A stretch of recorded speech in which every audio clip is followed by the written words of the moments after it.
ಸ್ನೇಹಿತರೆ, ಇದು ಪಿ ಶ್ರೀನಿವಾಸ್ ಸಾಹೇಬ್ರು ಅಂತೇಳಿ, ಪಿ ಶ್ರೀನಿವಾಸ್ ಕೀರ್ತಿ ಚಕ್ರ ಪಿ ಶ್ರೀನಿವಾಸ್ ಸಾಹೇಬ್ರು IFS ಅಧಿಕಾರಿಗಳಾದಂಥವ್ರು 1991ರಲ್ಲಿ ನವೆಂಬರ್ ತಿಂಗಳಲ್ಲಿ ಎರ್ಕೆಎಮ್ ಹಳ್ಳದ ಹತ್ರ, ಇಲ್ಲೇ ಬರುತ್ತೆ ಎರ್ಕೆಎಮ್ ಹಳ್ಳದ ಹತ್ರ ಇವರಿಗೆ ಗುಂಡನ್ನು ಹೊಡೆದ್ಬಿಟ್ಟು ಇವರ ತಲೆಯನ್ನು ಕಡಿದ್ಬಿಟ್ಟು ತಲೆ ತಗೊಂಡೋಗಿರ್ತಾನೆ ವೀರಪ್ಪನ್ನು.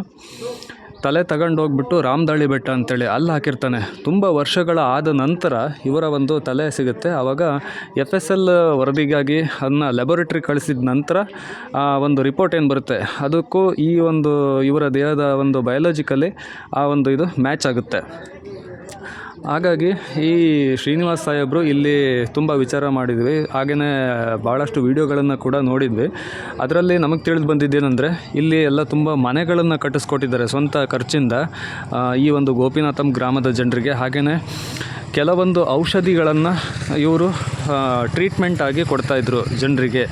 ಆಮೇಲೆ ಈ ಇಂಜೆಕ್ಷನ್ಗಳನ್ನು, ಒಂದಷ್ಟು ರೋಗಕ್ಕೆ ಇಂಜೆಕ್ಷನ್ಗಳನ್ನು ಕೊಡೋದು ಹೇಗೆ ಅಂದ್ಬಿಟ್ಟು ಇವರು ಕಲ್ತ್ಕೊಂಡು ಅದನ್ನು ಜನರಿಗೆ ಕೊಡ್ತಾಯಿದ್ರು.